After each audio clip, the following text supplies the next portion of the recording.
Hello, everybody. This is our second podcast on the Backwoods Wrestling Podcast. If you haven't had our first one, give it a listen to on YouTube. You can find us at Backwoods Wrestling Podcast on YouTube.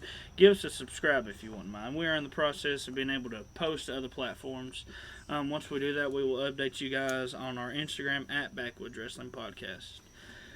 So today's show, we're going to talk about Raw and SmackDown, of course, because this is a wrestling podcast. We're talking about, the weekly wrestling, and after we get done talking about that, I thought it'd be cool, give our predictions on the next pay-per-view coming up, Stomping Grounds. I've never heard the A word used more in my life, I think, in the last 2 weeks than what I have this one. I've noticed that as well. It's nice, weird. But it's the only word that's being used. I know, it's weird. But, anyway, so, of course, after we do that, we'll get towards the end of the show. We'll give another top 5, which I think you guys will enjoy. Yeah, we got an exciting one this week for y'all. And we'll just talk into it. Once again, my name is Caleb. My name is Dylan. For those of you who are first-time listeners. And so we'll start the show off with Raw, of course. It's Monday night's first show that comes on. Ron, the first thing I'm talking about, Seth Rollins is a madman right now with a steer chair running around, beating the snot out of anybody who just even talks to Baron Corbin. Yeah. Which I think is nice, but it's kind of like I don't want it, it's good now, but if it continues past Stomping Grounds, I think it's just going to get stale. Just like this whole thing with Dolph Ziggler of, it should have been me, that's just stale at this point. Yeah. Which, I love Ziggler, though. Mm-hmm. So, I low-key hoping Dolph wins it, but Yeah. it's probably just another match to help Kofi's reign last longer. Now tell me this, though. Are they, merging Raw and SmackDown a lot? Because a lot of the guys seem to be doing both. That seems to be what it is. I think it's a good thing in a way, but then again, I don't think it is, because it's going to make no point of having 2 separate championships, which is whatever. Because, back in the day, though, they had enough talent to actually run 2 separate shows. But now it's just obviously the ratings is going down. Yeah. So, they're having to merge the big stars. Yeah. Which, it's just proving even more of how many mid-cards that they're using. They're pushing the same 5 people every week. Yeah. But Seth Rollins beating the snot out of everybody. As far as I remember, show started off with Elias. He beat the snot out of Elias. Yes. And then I think EC3 came on, and he beat the snot out of EC3. Yeah. Eric Young, I think, was the last person to get beat. I'm not for sure. I can't remember exactly. Because just, once again, he ran around just, oh yeah, Corbin, I'll be your special guest. Wha-pow! Like that. That was just the theme of the whole show. Yeah. But, okay, so Raw started. That's happened. And then we get on into the 5-man elimination match to become the number 1 contender for the United States Championship between Miz, Lashley, Cesaro, Strowman, and Ricochet. I thought it was great that it was elimination style. I did too. I like that. Yeah. It didn't make it stale. Yeah. I think it actually added kind of some excitement to it. Yeah. So Ricochet wins. Yeah. Which I'm kind of glad, because he was an NXT guy. I'm glad that they're getting a push, even if it is just a mid-card belt. I'm glad that they're starting to get a push.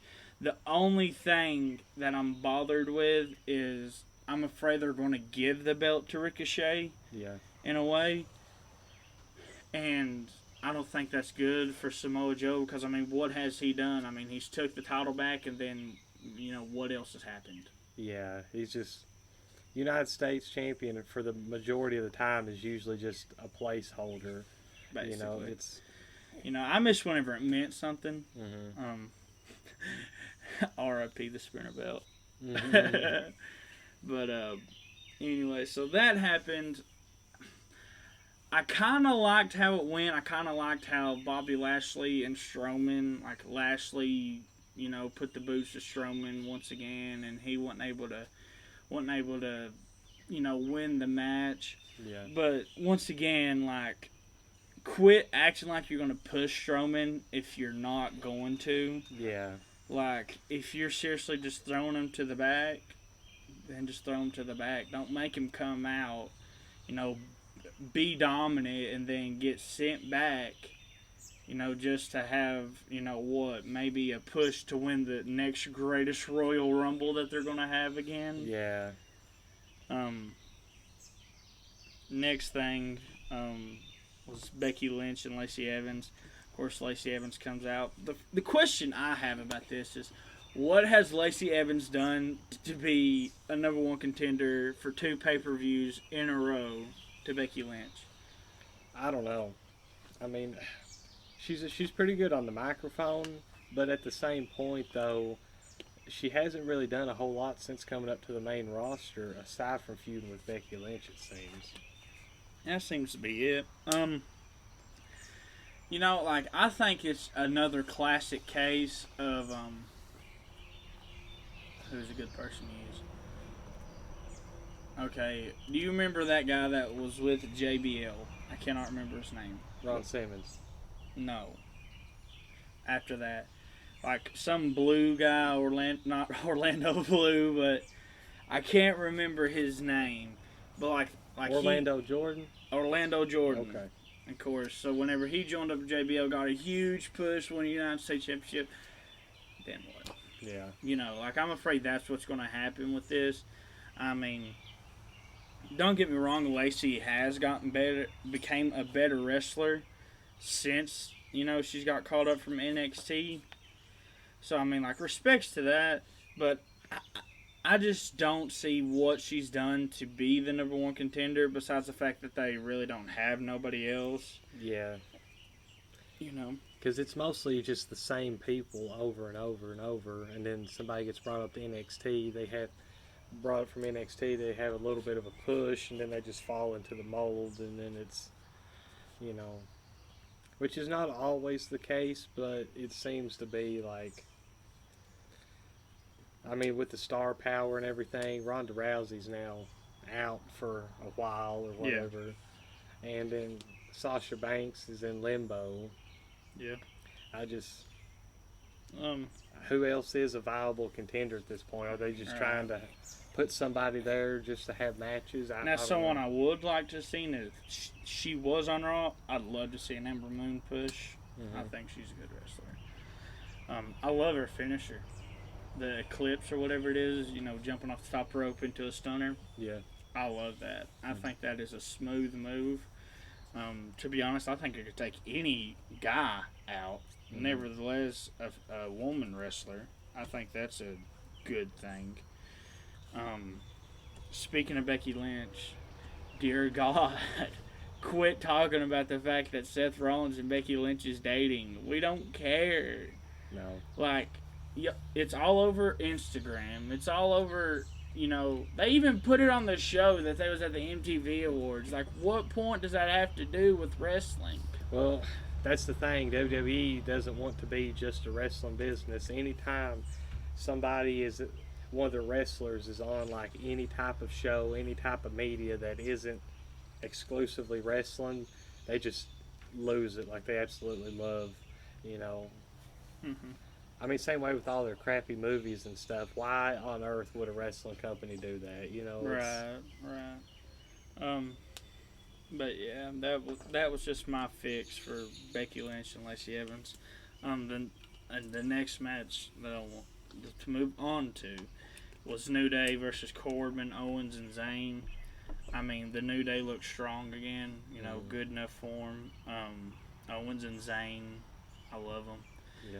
But it's just, I wish they'd quit putting talent out there just to be losers to the same people that's getting pushed all over again. Yeah.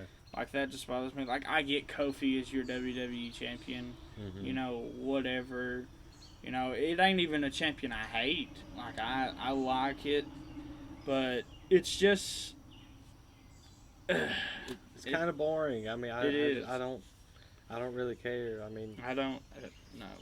And don't get me wrong, Kevin Owens and Sami Zayn, they wrestled together and against each other forever on the indies, so they got a lot of chemistry, and they're good at being heels. And Kevin Owens, by the way, I just want to throw this in there, ever since CFO Money Sign started doing entrance themes for WWE, Kevin Owens got one of the better ones. I mean, his entrance song is pretty good. It's good.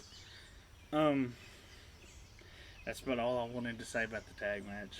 To be honest, Paul Heyman cut a promo for Lesnar, and then he kind of cut a promo, reinforcing the fact that Seth Rollins is out there with the chair. Yeah. He's like, just to let you know, I'm not going to be the special guest referee. I'm not interested in it. I'm just an advocate for Money in the Bank. Brock Lesnar. I love that. Anyway, back to the point here. He cuts a promo for Lesnar. Basically, what he said last week was he might cash in, he might not, he might be here, he might not. Who knows? We all know he's not there. Yeah. We all know it's coming at a pay-per-view. Yeah. Now, keep that in mind for whenever I move on to my predictions. Okay. So, Usos versus Anderson and Gallows. It happened because AJ Styles finally made an appearance back on Raw, and he was like, man, y'all just having too much fun. Y'all ain't serious no more. And I agree with him, but it ain't their fault. Yeah. Anderson and Gallows in freaking Japan was probably one of the most dominant tag teams in probably the last 5 years. Yeah, and Anderson's been on WWE. This here's his third time, and every time he's getting stooged. Yeah. A little bit less than the first time as Festus, and then the Straight Edge Society a little bit less than Festus, and now the Bullet Club rendition a little bit less than the Straight Edge Society. But at the same point, though, it's like, it's just, I don't know, it's hard to watch. Yeah, it's. And now I did think they put out a good showing. Yeah. But I mean, let's face it, WWE has their picks for tag teams. Yeah. Usos is one of them. I don't blame them. Usos have wonderful chemistry together. Yeah. So I understand that. Iconics versus Bliss and Cross. That's all I really have to say. Yeah. I think I iterated this on the first podcast. Mm-hmm. What was the point of having a women's tag team championships when you have one true women's tag team? Yeah. Well, there's that, and then something I don't understand is why did Bayley have to come out? Like, I get it, Alexa Bliss and Bayley feuding, but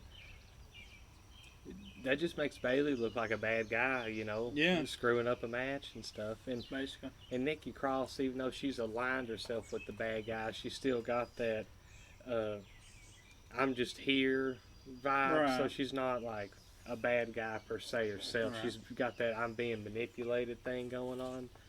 But it just made Bayley, to me, look like more of a heel. There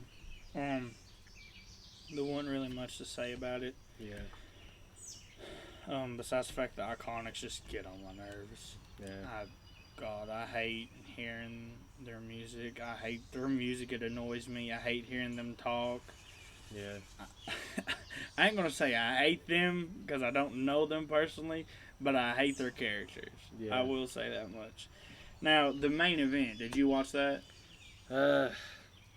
Yeah. I skimmed through it a little bit, though, but my favorite part of the main event was the brawl. Yeah. Which I'm a sucker for chaos that ensue during a match, and I like that. And I mean, I miss that. Like, we haven't saw a good brawl in a while. When was the last one? Whenever it was SmackDown versus Raw Survivor Series or something like that. I think that was the last time we saw something like that.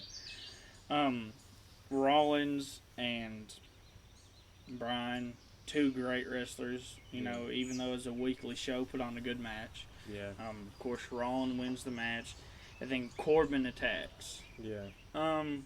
I like that. Odd enough, I liked that. I think Corbin has sufficiently increased his wrestling skill and his ability to produce a good match. Yeah. Since coming up from NXT. Yeah. And he can cut a better promo than quite a few of the guys, which is, right. I mean, that always counts. Of course, all these people's like, oh my God, if Corbin wins, if Corbin wins. So what if Corbin wins? Yeah. He's a heel. He's doing exactly what they want him to do. He is being what WWE wants him to be. Absolutely. You know, I think Raw ended strong for the first time in probably 2 months. I think it ended real strong. Right. Kind of gave me hopes to watch the Rollins and Corbin Universal match. Mm-hmm. I have no clue who's going to be his special guest. Yeah. Literally, the only people I can think of is maybe Brock Lesnar. You know, and then like after, you know, like midway through the match, he cashes in. Yeah. Who knows? I mean, they're probably going to throw out some ridiculous. Yeah. Or I could see Shane McMahon. Yeah. That's probably the only people I could really think of. Yeah. Because I don't see them throwing Paul Heyman out there to be a referee. Yeah. I mean, I don't know what way it's going to go. I mean, what's the point of having a special guest referee? Like why? Like, I feel like that's been more emphasized than the fact that it's a championship match. Yeah. I don't know why they're doing it like that. Yeah. So, on to SmackDown. Mm-hmm. It started out, we finally see Shelton Benjamin for the first time in forever. Yeah, I couldn't believe he's still on there. I couldn't either. Of course, they had it where everybody was interviewing or whatever it is to be the special guest referee. Yeah. And then it shows the B team. Nice to see them again. Yeah. Senior Benjamin. Senior Benjamin. That was great. Yeah. I did not see the point in that. Like, No. Why is Matt Hardy just all of a sudden like, oh, hey, I'm coming out to be a special guest referee? I don't see that point. Yeah. So I'm thinking the first match of the show was Heavy Machinery versus B Team. Yeah, I love Heavy Machinery. I do too. I love Otis. I think more than I do anything. Yeah. I watched on YouTube the other day a compilation of Otis funny moments. Yeah. Oh my God! Whenever Aleister Black was getting attacked by Johnny Gargano, so Johnny Gargano could get at Tommaso Ciampa. Oh my God! Probably one of my favorite clips was just sitting there, and of course William Regal was out there, and he he was like, "Oh my God, it's Aleister Black," and you see Heavy Machinery standing there, and like I'm pretty sure not Otis. What's the other one's name? God, I can't think of his name. But they was both sitting there. It looked like they was drinking some cold ones with the boys, and they sit there, and William Regal goes, "Oh my God, that's Aleister Black," and then you see Otis lean over the handrail and go, "Ali," and I just lose it. I like Otis. I like how they're mixing in comedy with like good wrestling though. Like I like that. Like how they're actually not making it a Eugene thing with Otis. Yeah. Yeah, I'm glad that they're not going full-fledged on the comedy. They're just sprinkling it in a little bit, you know. Speaking of which, did you know Otis was like a full-blown Olympic wrestler? Really? Yeah. Wow. In like 2012, he was an Olympic wrestler. Wow. And then his partner was like number 8 in the NCAA his senior year. So like they have wrestling backgrounds, which is great to have. Yeah. So anyway, Heavy Machinery picks up the win over B Team. Yeah. And then Seth Rollins comes out and beats B Team to death with a chair all over again. Yeah. And it's like, okay, this is great, but it's old at this point. And he beats them to death, and then it cuts to Kevin Owens and Sami Zayn with Shane McMahon pulling up in a limo. Yeah. And they're like, Seth Rollins was just here. He's beat people with a chair for no reason. And then Shane McMahon was like, oh, well, if you don't like it, and then, of course, they throw Kofi in there. He's like, oh, well, if you don't like it, we'll have a tag team match. You and Sammy versus Rollins and Kofi. Yeah. At a 2 out of 3 falls match. Okay, fine, whatever. Yeah. So it gets to that, and he's like, I gotta go handle all my business, because, you know, he's a McMahon. He's probably gotta go jerk off or something like that. And then it cuts to him and Elias and Drew McIntyre coming out there and cutting a promo, and then Miz comes out there and shows how Roman Reigns gets his revenge on Shane McMahon and all that. Like, like, it's sad that that's going to be the only revenge he gets. Yeah. And the thing is, I think a lot of wrestling fans realize that that's the only revenge that's going to be from it. And so Shane is like, okay, well, I'll put you in a tag team match. It'll be Elias and Drew versus you. And then Miz was like, oh, another handicap match. How original. And I'm like, yeah, for real, how original. Yeah. And, well, he's like, no, I'm going to give you 10 seconds to find a partner. Well, here comes R-Truth out from under the ring. Yeah. And Awesome Truthers reunited once again. Yeah. Well, Truth gets beat. He gets pinned, and it was elimination style. Mm-hmm. He gets pinned. And then you see Shelton Benjamin and the rest of the cruiserweights running out there. Yeah. And you got then you got Shelton Benjamin picking up the belt, and they're literally just running circles around the ring. And then the ref was like, no, he's got to be pinned. So R-Truth like sneaks and gets the belt and runs through there. Yeah. I thought that was hilarious. Mm-hmm. Miz takes yet again another loss. Yeah. Which I don't like that. I'm kind of sour about that. Yeah. If you're wanting to really build him up to be this face, a face don't lose that often. Yeah.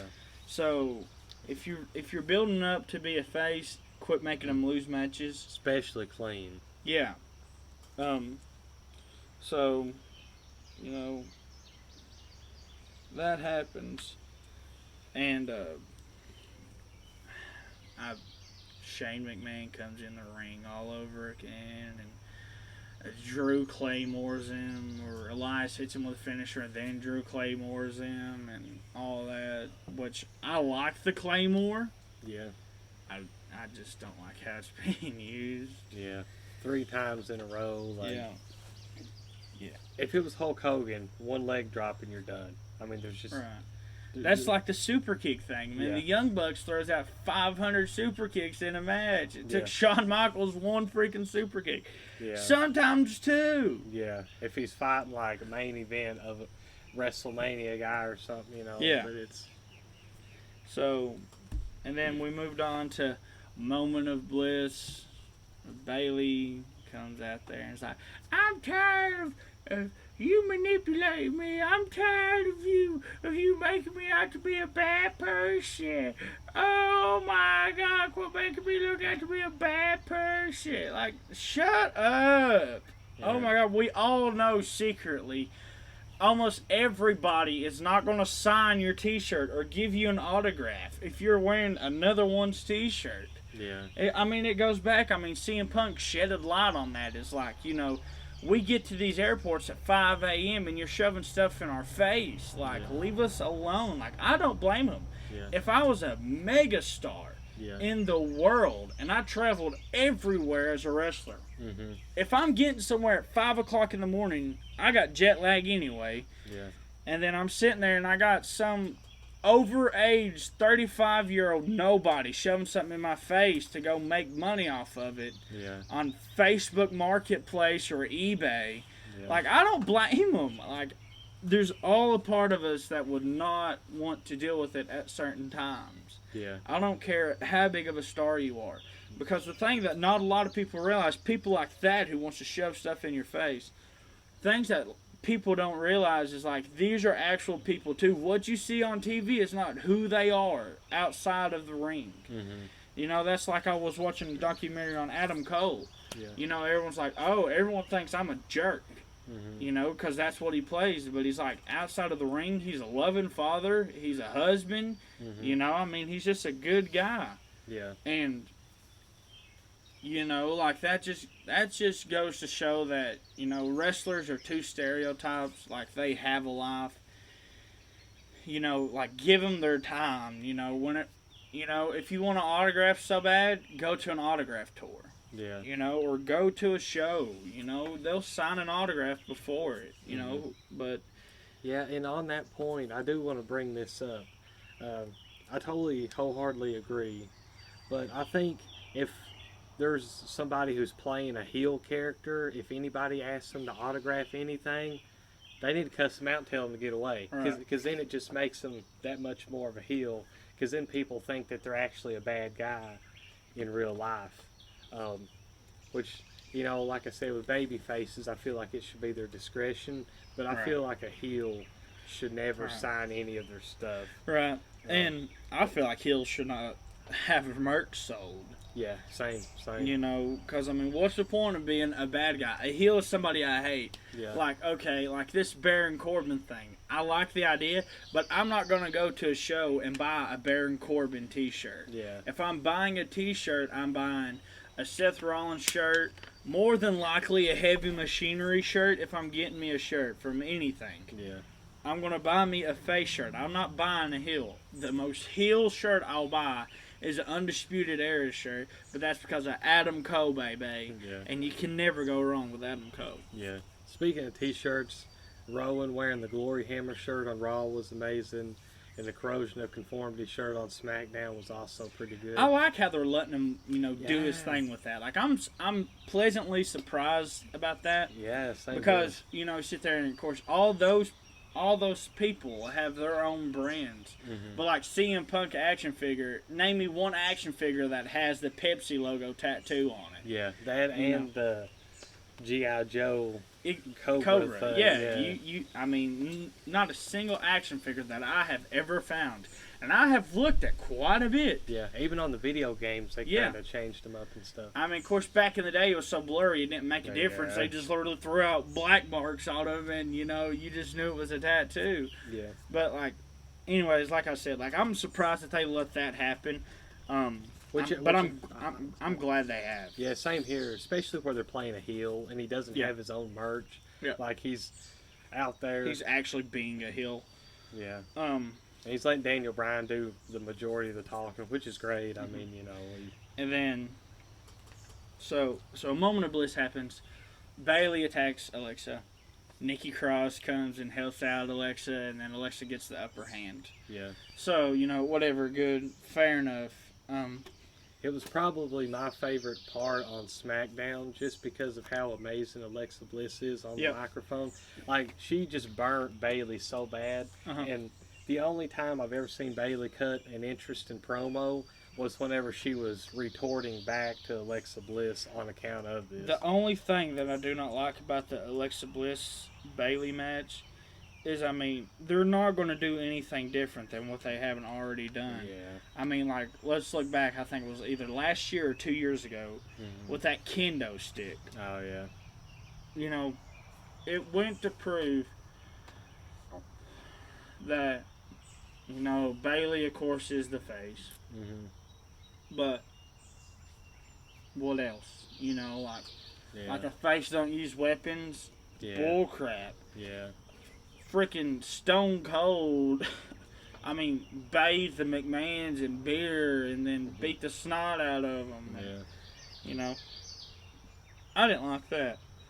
So then, after a moment of bliss, it cuts to the back, and Apollo's like, so when's Andrade going to face me and this and that? Yeah. And then Selena Vega, which is Aleister Black's wife. Yeah. Did you know that? No, I didn't.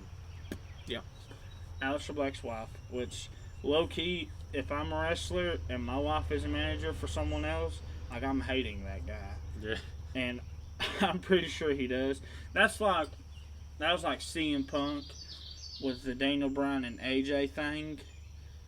You know, like, whenever CM Punk did that podcast with Colt Cabana after WWE, they was looking for someone to throw out there, you know, to fight with CM Punk and feud with CM Punk. And they're like, well, what Vince McMahon, of course, you know, he's probably sitting there drinking his coffee and he's like, oh my God, what a good idea am I coming out with today, you know? And it's like he's sitting there, he's like, well, what about Daniel Bryan? And CM Punk's like, no, you can keep him as far away from me as possible.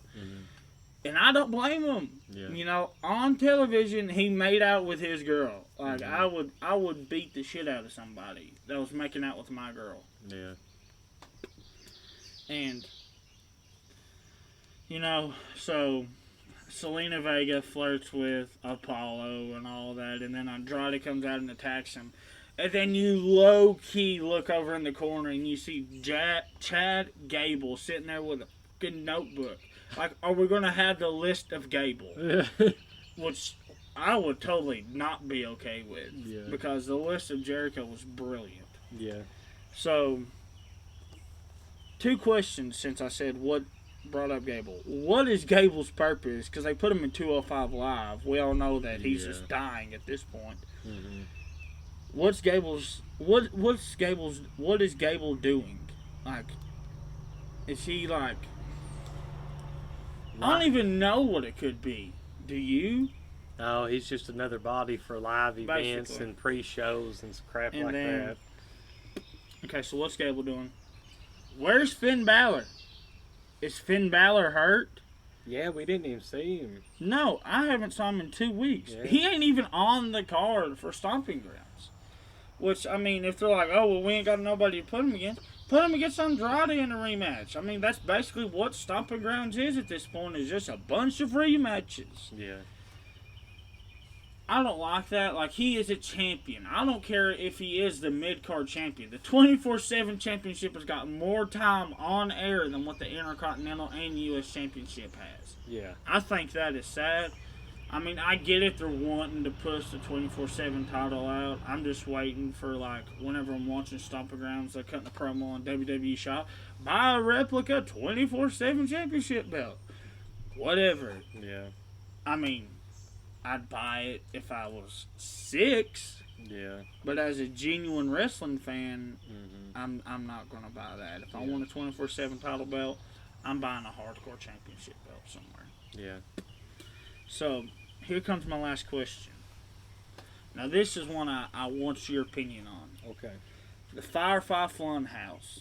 I just messed that up. Firefly Fun House. Got that. What do you think is going on with Bray Wyatt? What do you think their purpose is with Bray Wyatt? They're just going to stick him in with another gimmick that's kind of similar to what he had done, but okay, so Bray Wyatt, I feel like, I'm not just saying this on account of this is how we've always seen it, but I feel like he works better whenever he's got like his cult or whatever. Yes. But the best part about I always skip through the Firefly Funhouse, except for the last little bit where it's playing the song and it's got the radio dial and stuff. I like that though. Mm-hmm. I like that idea. Yeah. I like the mask part. Yeah. I think that is great. I love the creepiness of it. Yeah. And, you know, I like that it's definitely different. I don't know what to think of it, like, as far as they can do something with it, but whether or not they will push it further than a few vignettes, that's to be seen. I seriously think, and this is my thinking, you can tell me if this is a good idea or not, and you fans can tell us if you think this is a good idea or not. Backwoods Wrestling Podcast at protonmail.com. Or at Backwoods Wrestling Podcast on Instagram, or comment on YouTube at Backwoods Wrestling Podcast. But I'm thinking that Bray Wyatt is going to accept the Aleister Black challenge. Okay. Do you think that'd be good? I'll explain why I think it's good. I'll let you go first, but I'll explain why I think it's good. I mean, they both got the two kind of creepy, dark gimmicks and stuff, and it's the two creepy and dark gimmicks that doesn't involve Undertaker or Kane. Right. It's like the two younger guys, so I'm all about it. Like, I want to see Aleister Black wrestle in something halfway important, and I want to see Bray Wyatt, you know, do what he does best. And Bray Wyatt's really athletic for a big dude. He is. Yeah. He is. I mean, sit there and think about it. He's probably one of the best revamped characters that WWE has put out in a while. Yeah.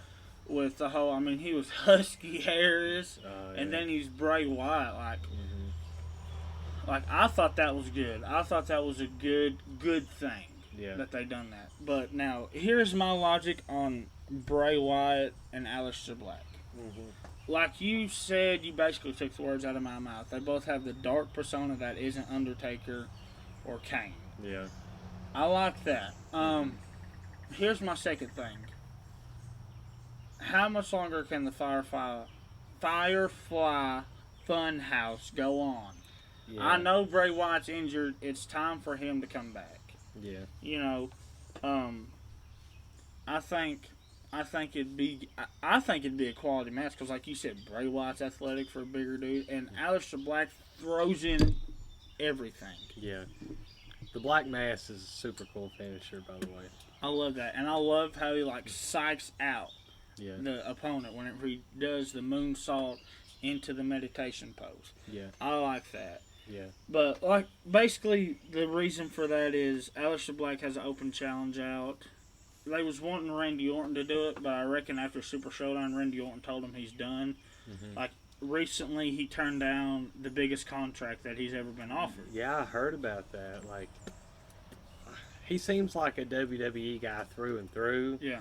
But it does bring up the question. But, I mean, Hulk Hogan also looks like a WWE guy That's through true. and through. That's true. You know, and I mean, Randy Orton has said before, you know, he had good connection with Cody Rhodes and he had good connection with Chris Jericho. You know, him and Kenny Omega has to be friends because Randy Orton is, a little known fact, a huge gamer. Wow, really? Mm-hmm. I knew he smoked, but I didn't know he's a huge gamer. Mm-hmm. From what I understand, he likes like the older stuff, which is totally cool. Oh, yeah, I can respect that. Yeah, I know Kenny Omega loves anime and stuff, video games too. So. Yeah, and speaking of video games, have you ever saw the Elite versus New Day in Street Fighter at a Comic-Con? No. You should give that a watch. Okay. It is great. I'll give you kind of an idea. Basically, so back in Ring of Honor, Austin Creed and Kenny Omega had a huge feud at the point. And which brings into another separate fact of Xavier Woods is a good wrestler. I like watching him wrestle, especially if you watch his indie stuff. Mm-hmm. Like, I loved watching him wrestle. Yeah. And he was in TNA. Consequences Creed. He's doing the Uncle Sam thing or whatever. Mm-hmm. But he's my favorite one to watch out of the three, to be honest. But another thing I like about Xavier Woods is he has that YouTube channel that's specifically for gaming. Yeah. I like that. Mm-hmm. I think more wrestlers should have YouTube channels. Yeah. That's why I like the Young Bucks a little bit, is because, you know, they kind of give you that perspective of, you know, life outside of the ring, like what all goes into it. And woo, woo, woo, you know it. Long Island Ice. If it wasn't for Zack Ryder's YouTube channel, he would not have got a single push. Yeah. Forever the internet champion. Forever. R.I.P. Anyway, so then WWE wanted to put it on their channel and stuff, and then it just screwed it all up. And then I mean, you know, that just goes to show WWE can ruin anything that's halfway decent. Mm-hmm. But back to the point I was making. They was wanting it to be Randy Orton as basically. I don't know if he's just wanting to take time off, or if he's ready to retire, because I reckon he only has like 6 months left on his contract. Wow. So I mean, if he's leaving, like, that's going to be a huge hit. Yeah. And I mean, he's already a respectable wrestler. Yeah. I mean, his father is what helped him. Yeah. Cowboy Bob Orton and Cowboy Bob Orton Jr. and stuff, you know. Mm-hmm. So he has that, and I mean, is he a 13-time or 12? I believe it's 13. I think so too. And I mean, he's the youngest champion. Yeah, I mean, what else does he have to prove in WWE? If he went to AEW, he could really help him out. Right. Kind of like the whole Chris Jericho thing. I'd like to see a Chris Jericho Randy Orton match in AEW. I'd like to see a Randy Orton Kenny Omega match. Yeah. Now, one thing with Randy Orton, if he does indeed leave, is I hope they don't just keep him off of TV. I hope they bring him back to at least just do a little run to put some younger guy over real good before he goes. Remind me about AEW after we finish this before we move on to Stomping Grounds. Absolutely. Okay, so the Bray Wyatt thing, I think it's going to be Bray Wyatt versus Aleister Black. Mm-hmm. And if I was WWE, I'd give one of them a push before one of them jumped ship. Yeah. So then, we'll move on to the main event, which is Kofi and Seth Rollins versus Kevin Owens and Sami Zayn. Mm-hmm. It started out with a Trouble in Paradise and a pin. It was a 2 out of 3 falls match. I don't know. How in the world does people start matches without locking up? Yeah. I mean, don't get me wrong. This here would have been exciting if it was like, you know, a bigger guy, Goldberg, Brock Lesnar, you know, just something of They that tried to stature. give the Goldberg feel to someone like Kofi Kingston. Yeah. I'm not saying that Kofi Kingston, you know, isn't a good wrestler and ain't dominant, because, I mean, he's been champion a lot longer than what I figured he was going to be. Yeah, I figured it was the next pay-per-view type ordeal. Yeah, I thought it was too. And I'm glad that they kept the belt on him, because, I mean, like he said, like at first I was like, oh my God, he's got too much stuff going on for him. Like, he ain't done nothing to prove that he deserves to be this. Mm-hmm. But, like 11 years of nothing but dedicated wrestling, putting on good quality matches, Yeah.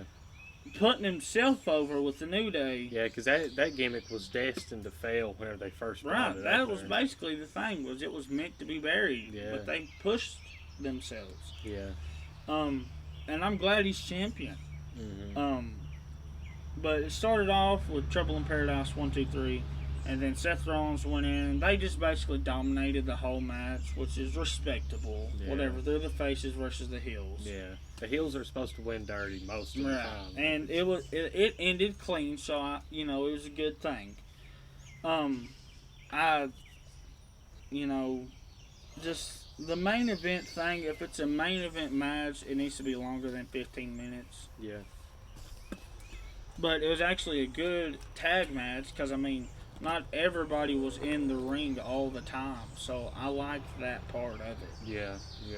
They actually tagged some. Mm-hmm. Well, of course, then again, you know, it was a handicap, Right. which I was shocked that they done another elimination style match on SmackDown. Mm-hmm. Well, not necessarily elimination, but like the whole 2 out of 3 falls, which was, you know, a weird stipulation per se. Which Yeah. I was glad. I love 2 out of 3 falls Yeah. matches and stuff like The that. only you thing know. I don't like about it was it's all just regular matches. I wish Yeah. they would have thrown in something different. But Yeah. I understand it's a weekly show. It ain't a pay-per-view. Yeah. So, before we move into our top 5, let's talk AEW a little bit. All Okay. we've talked about was WWE, basically, on the first podcast. Yeah. We've mentioned AEW a little bit. AEW tickets for the next pay-per-view, All Out. Mm-hmm. So does that mean these 2 that they're having in the next few weeks aren't going to be on pay-per-view to where you can buy it and watch it? I don't think so. I Okay. think it's going to be like one of those things where, like, if you can find it on the internet, you know, you find it, or it's probably going to be on some Yeah. TV channel that's going to be impossible to find. Yeah. Yeah. Okay. So, but on that Feister fight or whatever it is, it's Kenny Omega and the Young Bucks versus SCU versus someone else. I can't remember who it is. Mm-hmm. But I'm excited for that. And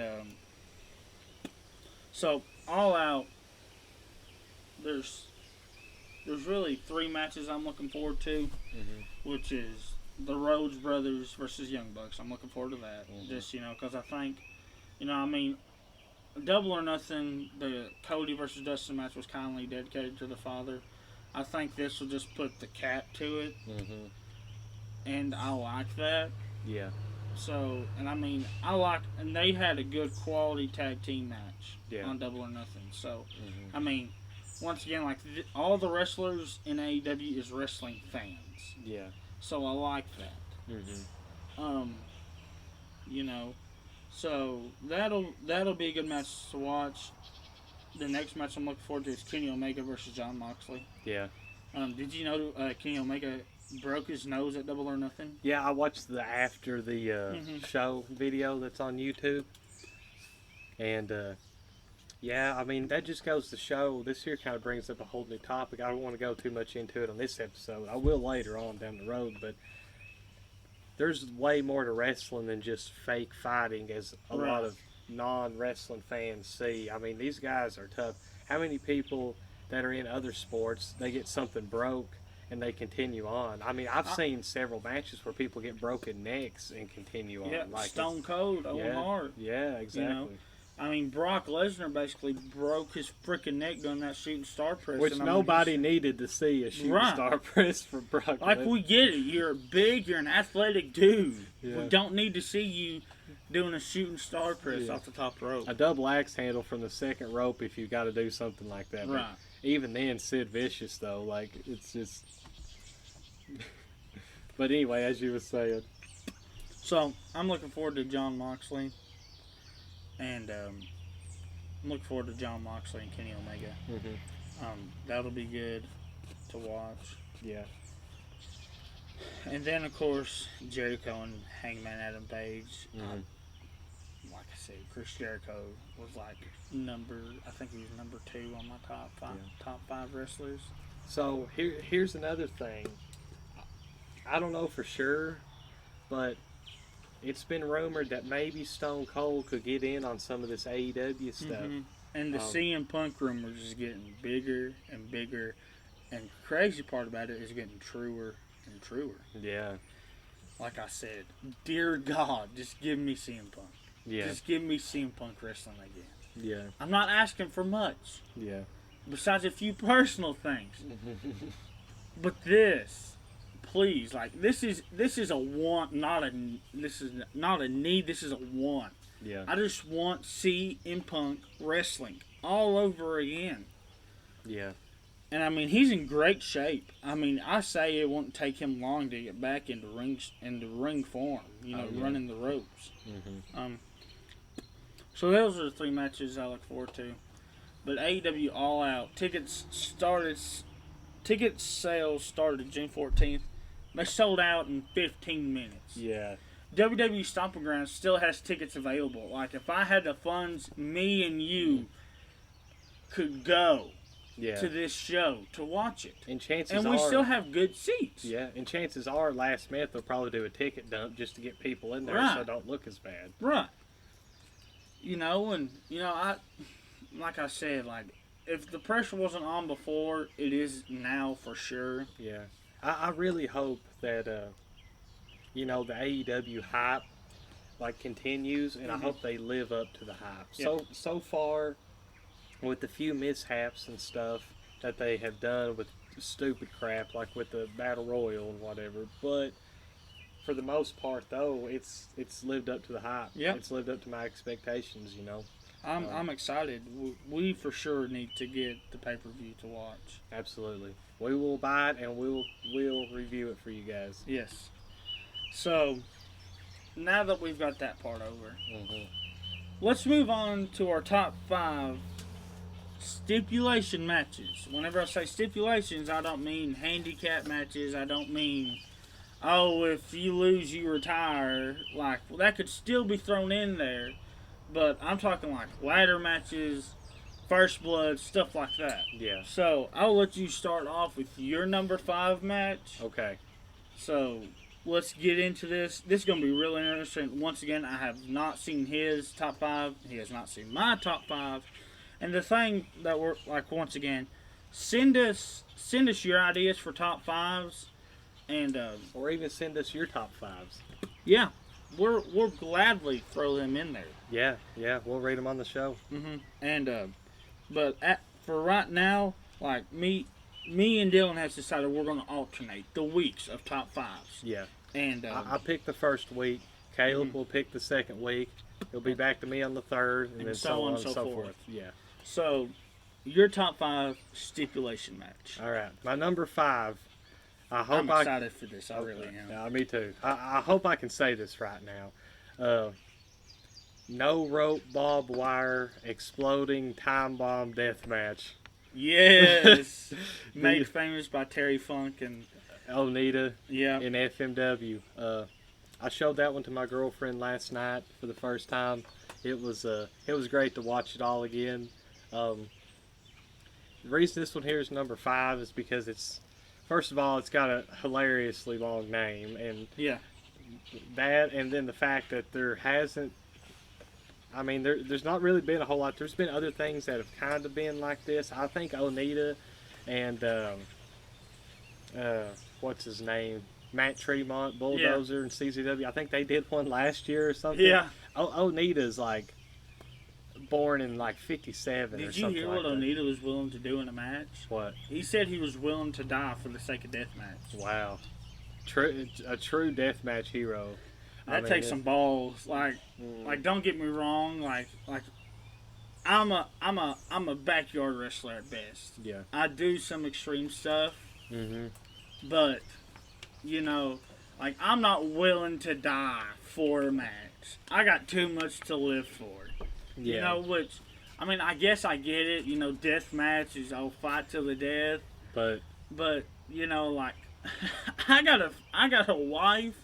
You know, I'm hoping to have kids one day. Like, I'm not gonna die in a match. Yeah. You know, for people to sit there and be like, oh. Yeah. You know. But yeah, that was my number 5. Now for your number 5. Okay, for my number 5, mine's not as big as yours. Mine's like a guilty pleasure thing. Yeah. Before I say my number 5, one that almost made it into it. If I would have known the name of it, I would have put it in here. But in Big Japan Wrestling, what's that big guy's name? He wears like the head wrap and all that. Wears like the Sabu pants and all that. I can't think of his name. If you guys know, let us know. Yeah. But him and another guy was fighting each other in a death match. Had a tank of freaking piranhas in the middle of the ring. Yeah. It wouldn't. Is it? I'm probably gonna butcher the name. Ruggiero. Was he in the match? I think so. Okay. Yeah. But like I said, that didn't make my top 5. It would have if I would have known the name of the match. Yeah. But my top 5 is a ladder match. Yeah. I just got a guilty pleasure for him. Yeah. I mean, the ladder match was made famous, they say, by Shawn Michaels and Razor Ramon. Yeah. I mean, that was the first televised ladder match that we ever saw. You know, and I get that. You know, it was a good match, but that ain't my favorite match. My favorite ladder match was probably... my favorite ladder match was probably Money in the Bank, WrestleMania 23, whenever Jeff Hardy took that big fall onto Edge. Yeah. I like that. That was my top 5. And ladder match is just like one of those things. The only problem I have with it is whenever it gets time to climb the ladder after like 10 minutes, like it's a, I get it. You guys are putting out a lot of energy, but you're not half dead. Yeah. That was my top 5. I'll let you take it for number 4. Okay. Number 4, one of my personal favorites, the 3 Stages of Hell. Yes. 3 matches with different stipulations into one. I mean, it's cool. We've done it in backyard wrestling. I don't know how many times because they're just so cool. But there's only one great match. Only one great match. Anyways, as you were saying, sorry. No, you're fine. But yeah, 3 Stages of Hell. I mean, it's in a little bit. It's like cheating here, but like I said, it's 3 matches into one. Like we talked earlier, I love 2 out of 3 falls, stuff like that. And this here was my number 4. I'll let you go ahead and take your number 4. My number 4 has a ladder in it still. It's a TLC match. Of course, my favorite TLC match is WrestleMania 17. Yeah. I just like the idea of it. I mean, yeah, ladders are painful enough, but I mean, you're throwing a steel chair and a table. Like that is good quality wrestling. And a little thing that I don't know if I've ever told you, but my second favorite TLC match was between John Cena and Edge over the WWE Championship. Yeah. Like, I liked that match. It was good. It had suspense. Like I said, whenever I'm watching a wrestling match, I want the roller coaster feel. Yeah. Whatever guy I'm rooting for. Yeah, is that where Edge got the AA through like 2 tables? It was an FU at the time. Okay, and he got the FU off the table. Yeah. Off the ladder, through the table. Yeah. But I mean, that was a good ending to a match. Yeah. I feel like wrestling matches nowadays don't have as good of endings as what they should. Yeah. But that was my number 4. My next 3, I mean, they all basically have the same vibe to it, but it's just got different names. Yeah. But for number 3, I'll let you take it. Okay. And like, I'm getting real excited to hear yours because I mean, like the more we're going, like the more extreme they seem to be getting. So I look forward to it. Yeah. Well, my number 3 kind of settles back down just a tad, but it's the loser leaves town match. Of course, this here was something that was implemented in the territories back then because now WWE runs a different town every week, multiple times every week. So it's not that important per se to that. But it still can apply to like some of the indie shows and whatnot. I think it builds like anticipation to see who's going to be moving on to something different. And you got to think about it from a perspective back in the day before the internet. Like, somebody leaves, you don't know where they're going or how long they're going to be gone or if they're going to come back. Like, so from a standpoint of looking at it, like if I was back in the day and stuff, it's I feel like it always builds like excitement and stuff like that. It's kind of similar to the retirement match, not to the same effect though, because here's the thing, it's the same way with a bunch of rock bands and stuff. How many retirement matches has Terry Funk had? Ric Flair, you know what I'm saying? Ric Flair's retirement match should have been him versus Shawn Michaels. Exactly. So, but the loser leaves town is my number 3. Now for yours. Okay, my number 3 is the barbed wire death match. Yeah. I like watching that, where the ropes is gone, you got barbed wire as the ropes. Yeah. And then, like, you got, like, frying pans with barbed wire. You got baseball bats with barbed wire. Light tubes with barbed wire. Like, I love that style of match. And sometimes the wrestling rings don't even have, like, a mat. They just use straight wood. I like that. I like that vibe to it. Like over there at Freedom's. Yeah.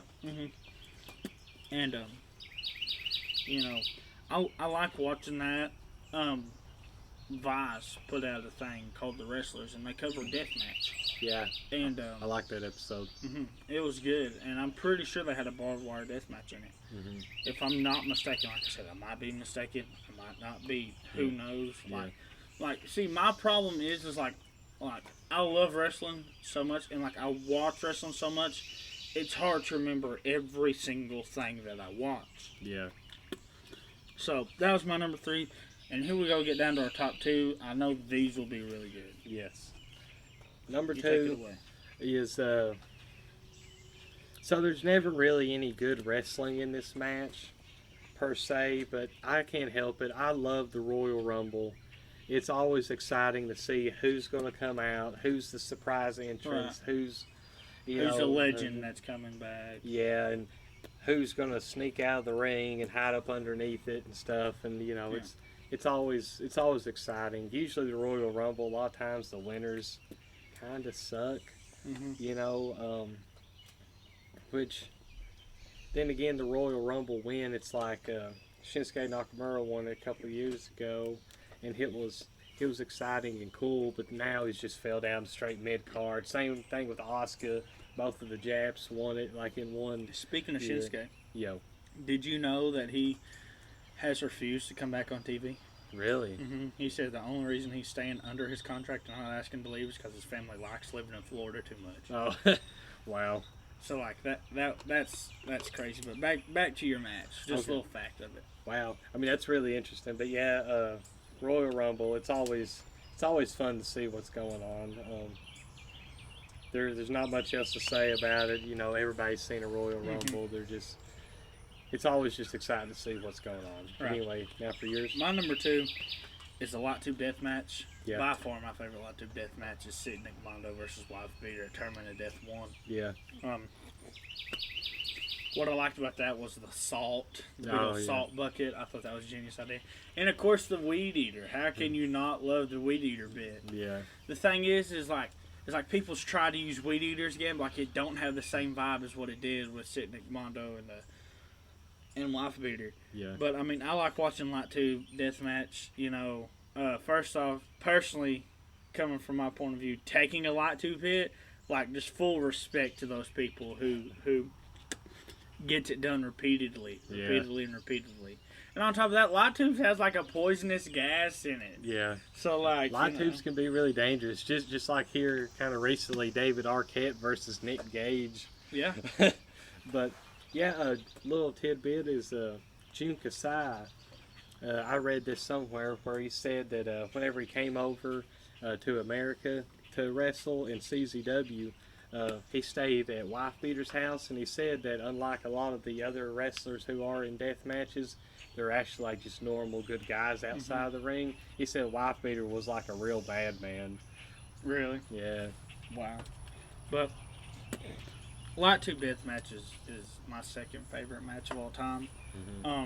And I know, like, my last few has been, like, just deathmatch oriented. Mm-hmm. But, like, I got a guilty pleasure for watching it. Like, people call it trash wrestling, and some of it is, but I like watching it. Yeah. Like, it's... I don't know, I ain't going to say I like the blood concept of it, but then again, I do like the blood concept of it. Yeah. But, yeah, that was my number 2. And on to your number 1. My number 1. They need to have more of these. They don't need to hoard out to where there's too many of them.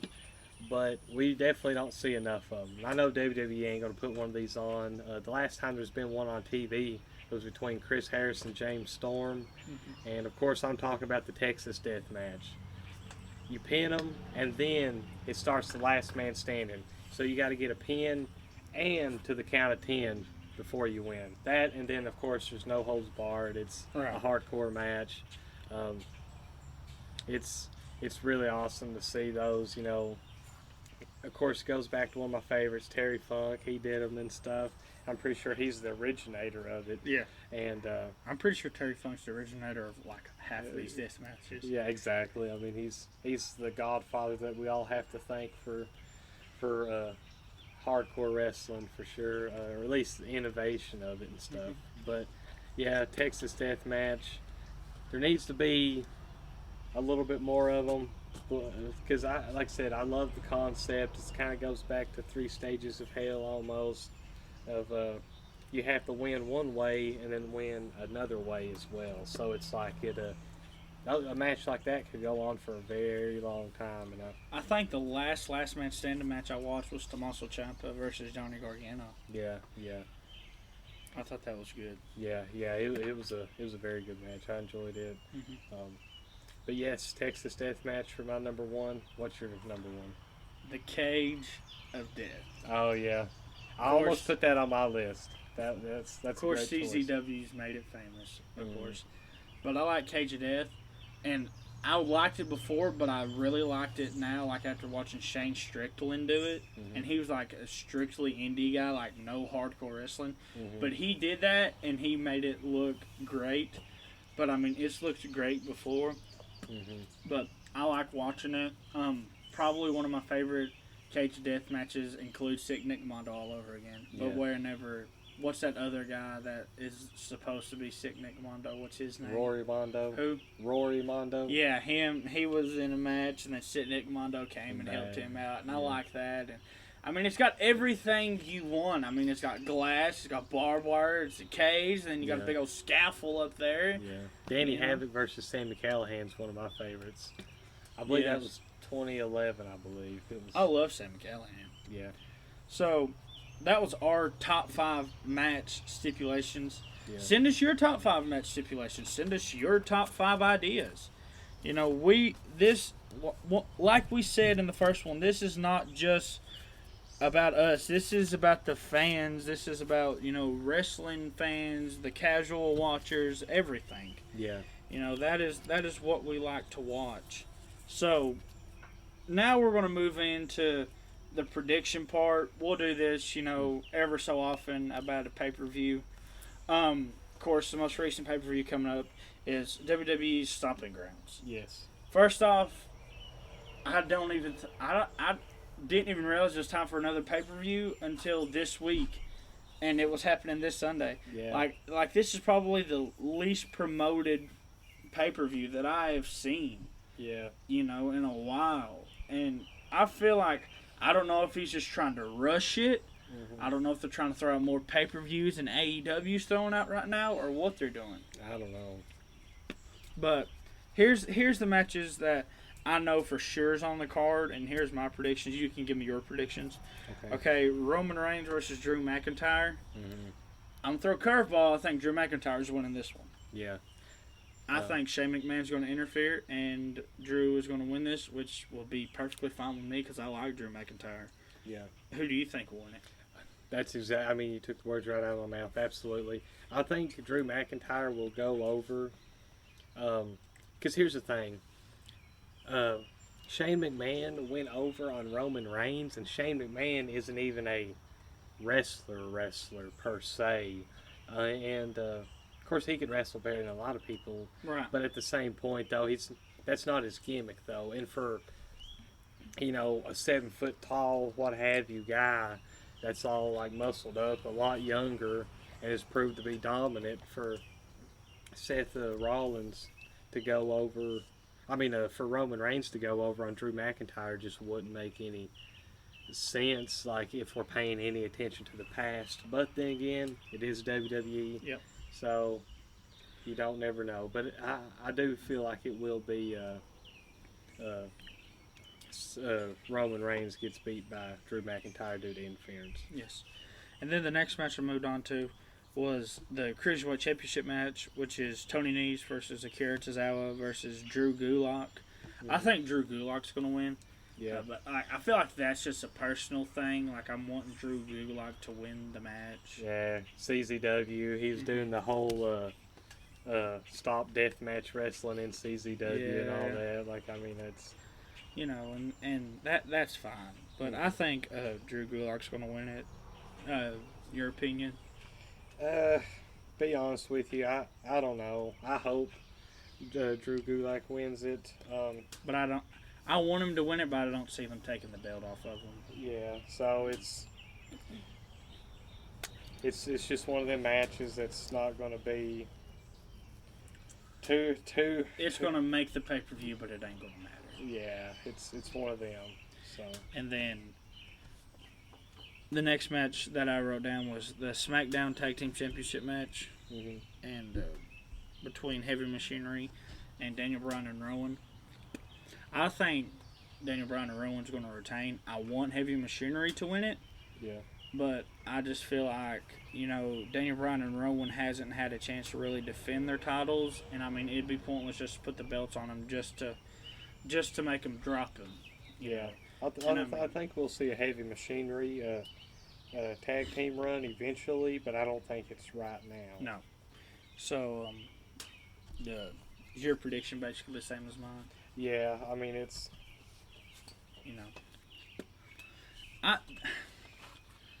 And some people might get mad about that, but, I genuinely think Daniel Bryan and Rowan is going to win because,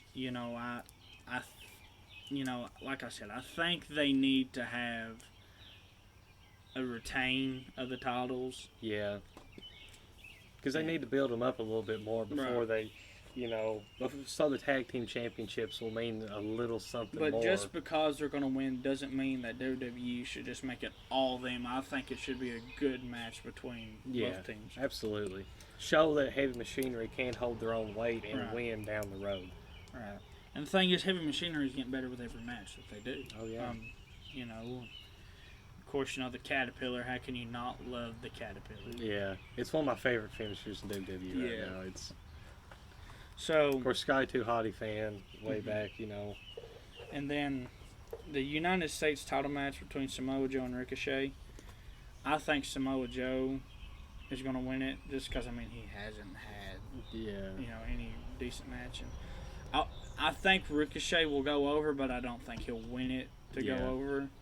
And it's just going to be the thing of, it's going to be a good match because you got Ricochet's high flying, and then you got Samoa Joe's, power and all that. The ground and pound thing. And I just think that'll be a good match. Who do you think? I think it'll be Samoa Joe as well. Of course, I'm not 100% on this. If they do decide to put Ricochet over, it's going to follow with the theme that WWE's been doing a lot. It's like, the smaller guy wins the championship. Let's all praise. It's the, I can't believe I won this. I'm so excited. If they are going to give it to Ricochet, and if they give him a lengthy run, whenever Rey Mysterio comes back, he's going to want another shot at it, and it ain't going to make no sense putting two faces against each other. Yeah. To wrestle in that match. Yeah.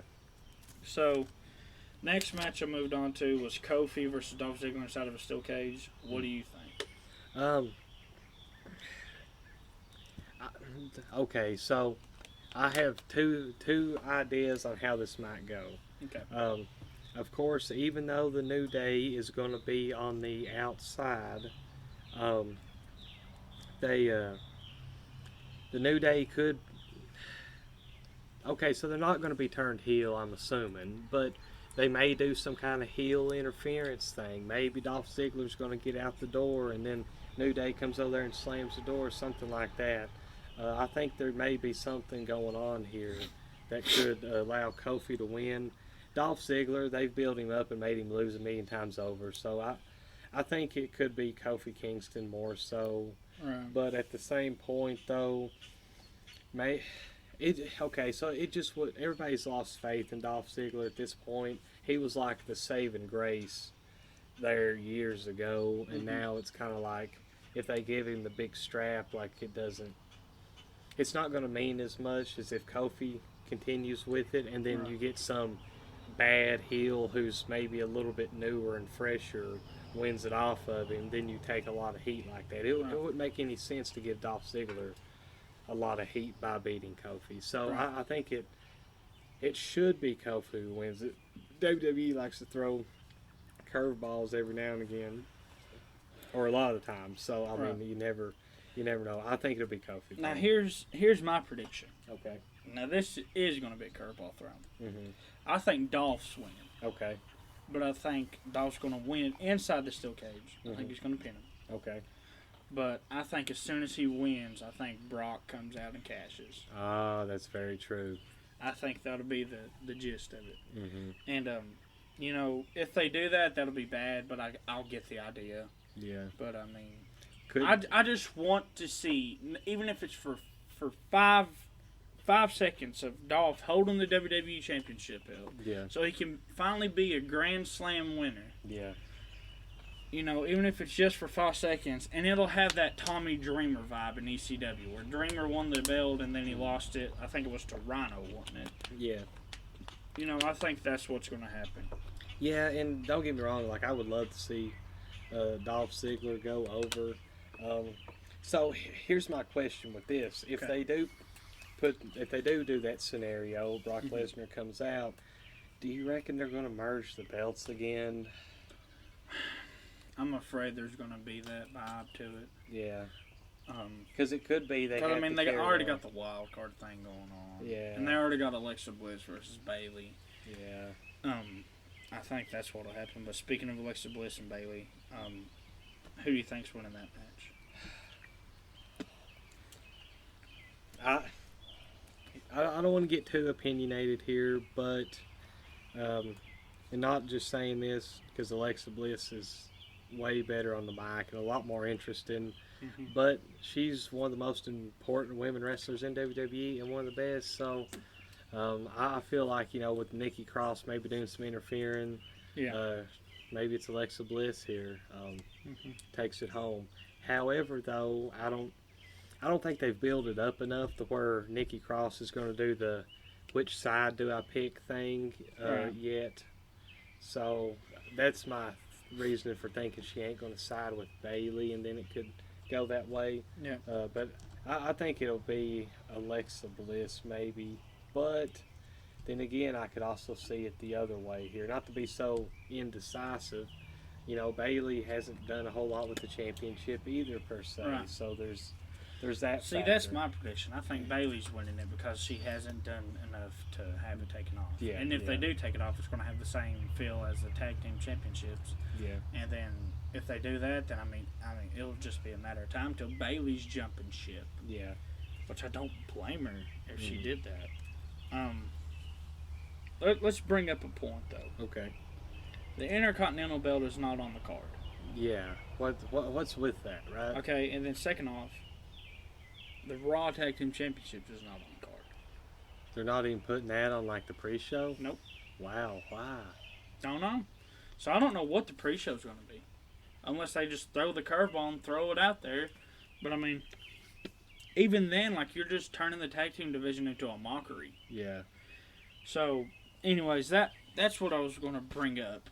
And then the last one, of course, is the Universal Championship. Seth Rollins versus Baron Corbin. I think Rollins will win, but if Brock don't cash in on Ziggler, I think he's cashing in on Rollins. But here's another thing, and not to be indecisive, I think maybe Corbin will win it.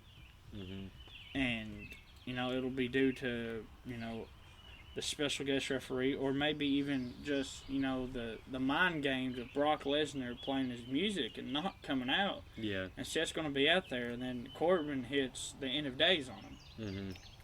That's what I'm thinking. Yeah. What do you think, though? Okay, so Rollins, Baron Corbin, if he wins it, I have the feeling that they may give it to him. I think he may win. I don't think if he does win the championship, though, I do not think he will hold it for very long. Because he's not... Okay, so he's not heel enough to where he's Brock Lesnar and makes everybody mad because he doesn't show up. Right. But at the same point, though, Seth Rollins will likely get his revenge very soon. Because I don't really see Brock cashing in on Baron Corbin per se, because then you got heel. Right. But then again, I definitely wouldn't be surprised if Baron Corbin went over on this. So I think it'd be good if he did. Yeah. To be honest. So that brings us to our segment before the end of the show. Yes.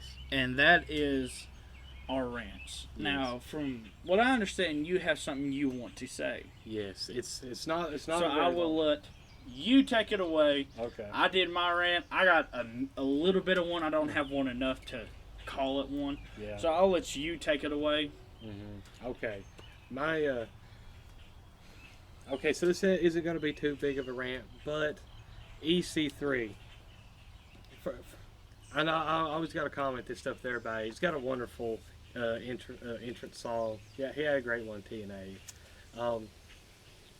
EC3 has more talent than almost anybody in WWE right now. Wrestling ability, looks good, and is an amazing heel. And then they're just stooging him. Why would you sign this guy? Of course, he was too big for TNA. Like right. He was one of the hottest free agents. Yeah, he totally like outgrew TNA. But at the same point, though, he was able to be on top at TNA, and he could be on top anywhere. He could be on top in WWE. It's just they have completely buried this guy, and maybe it's WWE's like, oh yeah, we're gonna sign TNA's best, like, pretty much homegrown talent in the past near decade, and then we're just gonna bring him up here and stooge him. Right. But at the same point, though, the fact that he's wrestling the what's his name? The guy that has the green dreadlocks and he has all the people coming out. No way, Jose. Yeah. The fact that they're making him wrestle on Main Event, I didn't even know Main Event still ran till I watched that. It's like, I can't even... Oh, that's running still. Yeah. I remember I used to watch it on that weird channel that used to be on TV. What is it now? Just on WWE Network? Yeah. And it is absolutely insane that they're making this guy. And he can talk better and wrestle better than like 99% of the people in WWE. Right.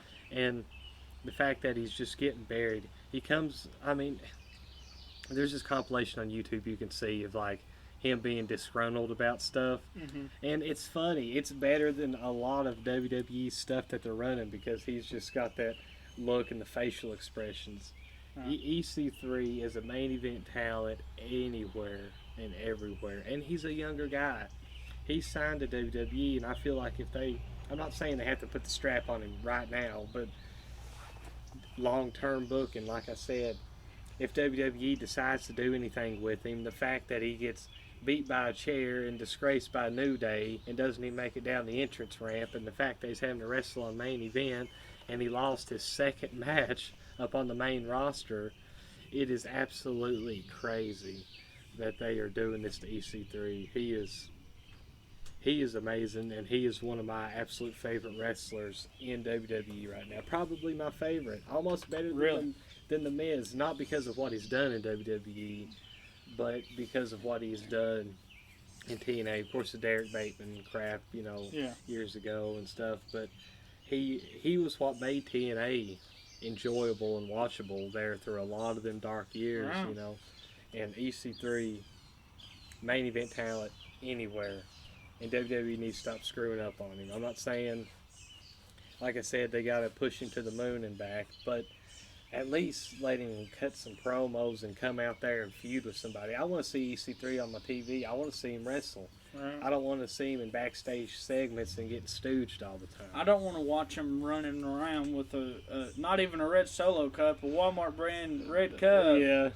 You know, I don't want to see that. Exactly. I mean, it's crazy. But anyways, now on to your rant. I just had to get that out of the way. My mini rant is about Baron Corbin. Yeah. First off, people's like, oh my God, if he wins the belt, I'm canceling my WWE subscription. I'm not watching WWE no more. I will.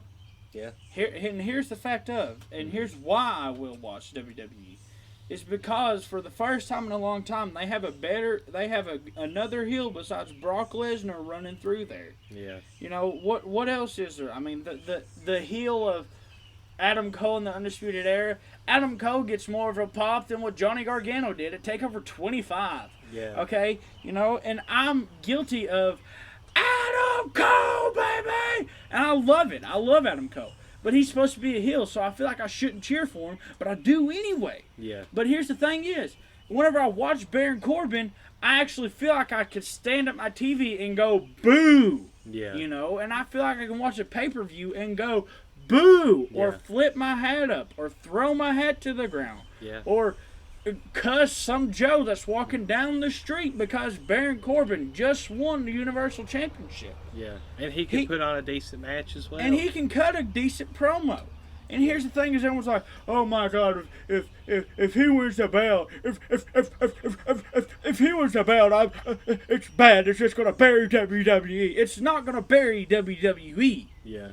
What's gonna bury WWE is pushing the same 5 guys. Yeah. Baron Corbin has not got his push. Yeah. Baron Corbin got his push to be embarrassed, Yeah. but this is his first push as a serious competitor. Yeah. So that's Whenever what I they like. put the Money in the Bank on Yes. he didn't win. I was hyped for that. I was really hoping they did something with it, but they didn't. Yeah. You know, and that's the thing I'm getting to here with this is that Baron Corbin is a heel. Mm-hmm.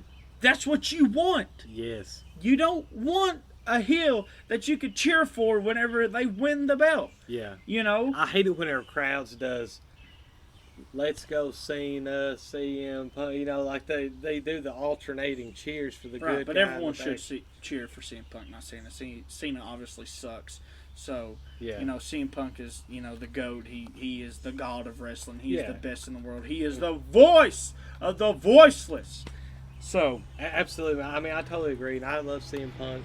It's just, you know, we want a heel that people hate. And you want to buy that pay-per-view, to buy that WWE Network subscription. to see them lose. Exactly. So here's what I'm getting to with this.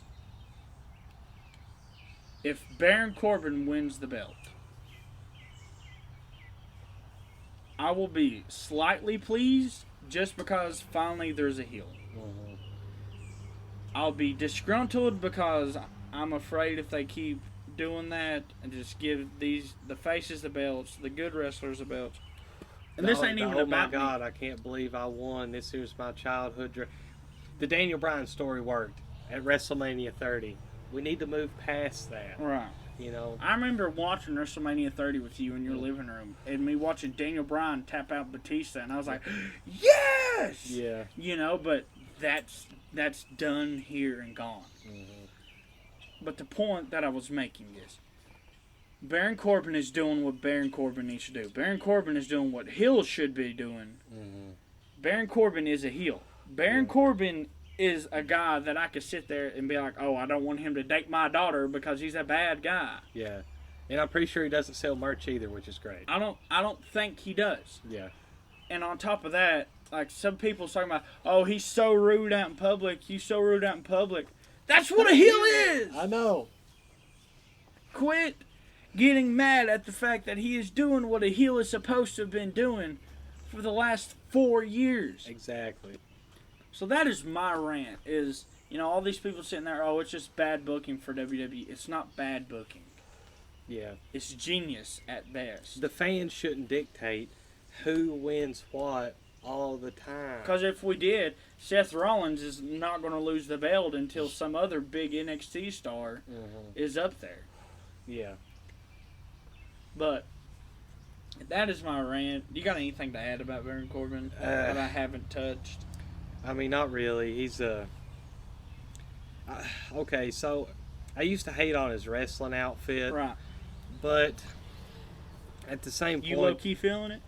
Yeah, a little bit, you know. I mean, he's a heel, so it works, right? Like, it works. If he was the face, like, you know, the all black and dressed up, you know, it wouldn't work. But, you know, I not to sit here and cheer the bad guy. I just want to see a heel win, and then I want to see the baby face come back and whoop his ass and then make it something that's worthwhile watching. Exactly. So that was my point on Baron Corbin. Yeah. It's because like I literally watched someone on YouTube was like, if he wins the belt, I'm done with WWE. Oh my God, I hate WWE. Yeah. I don't. Yeah. I don't hate them. There's some things I don't agree with. Yeah. But I don't hate them. I'm appreciative of WWE. Yeah. If it wasn't for WWE, we couldn't watch wrestling as easily accessible as what we can. Yeah. I mean, if I had to rate this here will be a top 5 later on, but little disclaimer, WWE would definitely be my favorite because it's what showed me my love of wrestling. Right. It's what made me have a passion for professional wrestling. Yeah, and there's no denying that WWE is the biggest show in town. And I'm not saying they have to push every guy to the moon and back, but at the same point, I just want to watch. I want to watch a good heel and a good face throw down, and I want the heel to come over dirty every now and again, then the baby face come back in a couple months, whoop his ass, and then we have a big hoorah. You know, I'm tired of the same old storylines, the same old stuff, and we sit here and pick apart WWE most of the time here, but I love WWE. I'm so thankful for it. I went and seen Raw before a long time ago whenever I was a kid. That was one of the greatest things I ever went and seen. You know, it's right. I'm so thankful to have WWE. I mean, WWE has brought like the excitement of being able to meet a wrestler. Like whenever I got to meet, you know, I got to meet James Storm once. You know, and I know he ain't necessarily WWE. Yeah. But he had that debut in NXT, so I'll throw that in there. Yeah. I got to meet James Storm once because James Storm's the biggest one I met. Yeah. But I got to meet James Storm once, and like it was literally like a passion of, oh my God, I'm meeting someone I watch.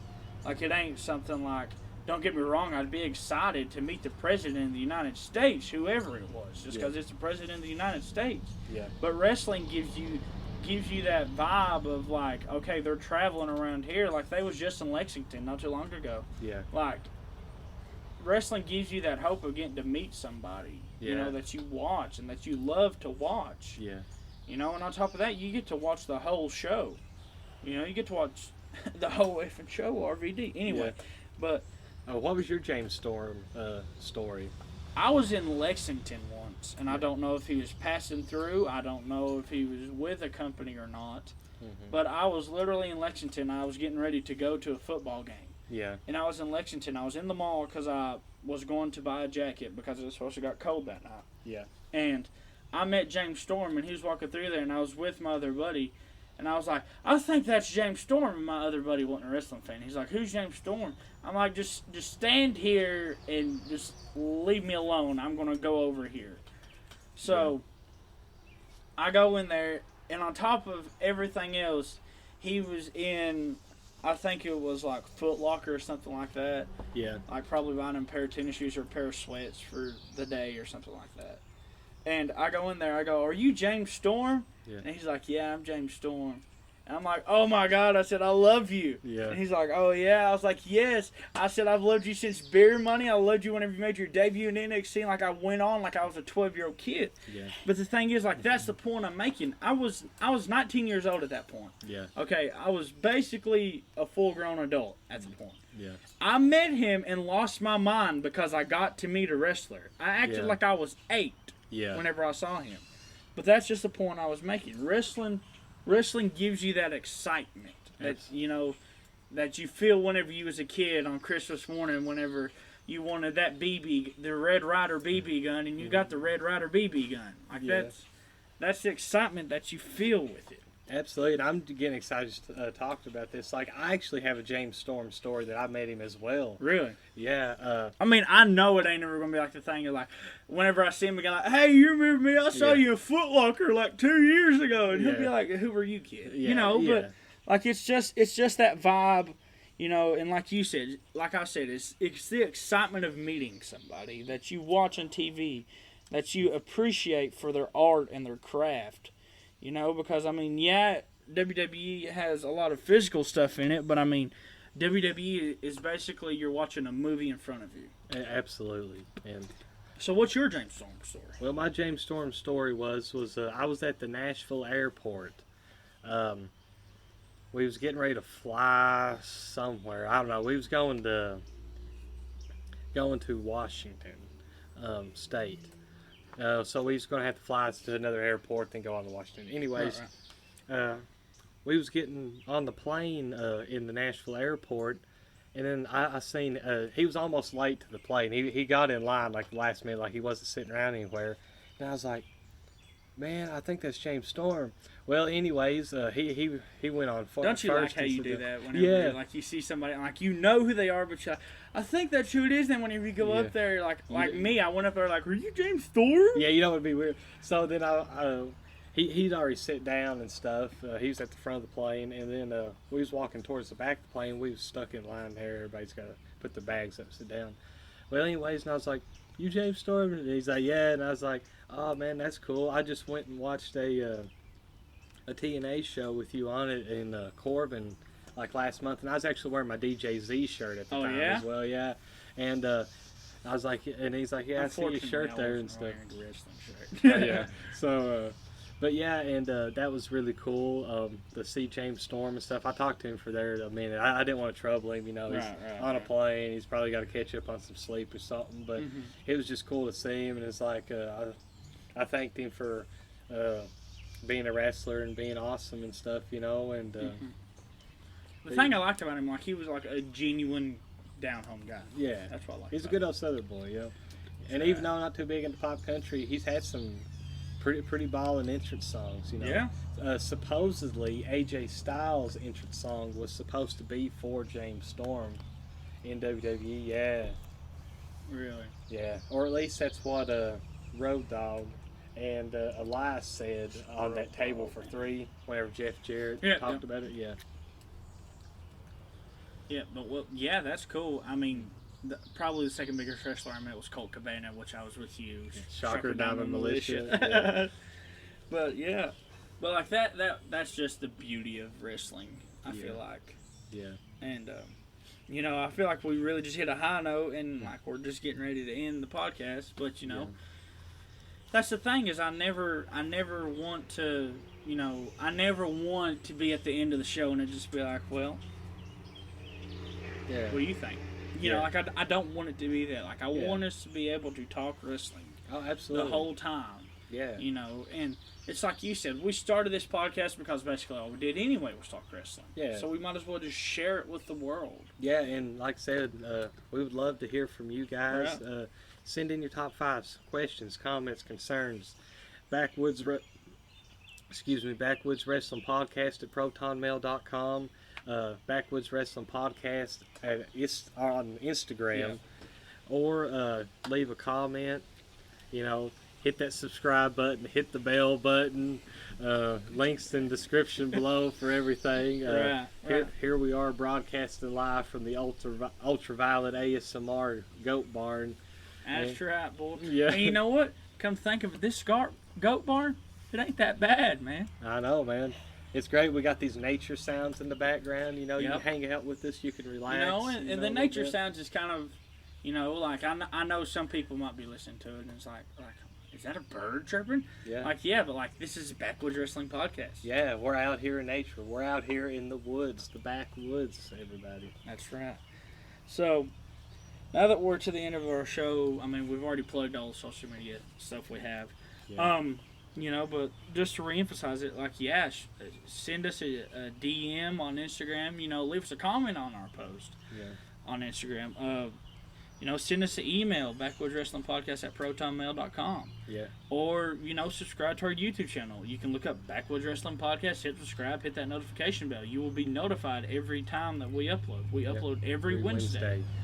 Except for our first podcast, we uploaded that because we was just too excited to wait. But starting today, this here will be uploaded every single Wednesday. That's right. And we ain't going to give a specific time because we can't give specific times. Yeah. But, easy enough, like it will be Wednesdays when we upload. Yes. So, usually sometime in the evening a little bit, but like I say, if you hit that bell, you'll always get it. That's right. So, that's all of our social medias, and for those of you all who is friends with us personally, shoot us a text. Yeah. Call us. Anything. Yeah, we would love to read your top 5 here on the air. And we appreciate your feedback on everything, and even just not our friends. Whenever y'all listen to it, just give us your feedback. Tell us what we can do better. Yeah. Tell us what you want to hear. Tell us what you don't want to hear. We want to improve. We want to talk about things, if y'all have topics you want us to discuss, you want us to talk about, what's going on with Impact, you want us to talk about what's happening in New Japan, you could even ask us what's going on with, what's Evolve Wrestling. Yeah, or something like that, or whatever. We'll check it out. We'll look into it. We have our own lives, so we can't sit around and watch every single wrestling thing. But if there's something you feel like should be brought to our attention, something big that's happening, more mother effing bombs at GCW or CZW. Please don't die, Joey Janela. Yeah. Let us know. Mm-hmm. But that is unfortunately the end to yet again another great podcast. Absolutely. My name is Caleb. My name is Dylan. Thank you all for listening, and make sure that you follow us on Instagram, send us an email, subscribe to us on YouTube, and we love you guys. We will not see y'all, but you all will hear us.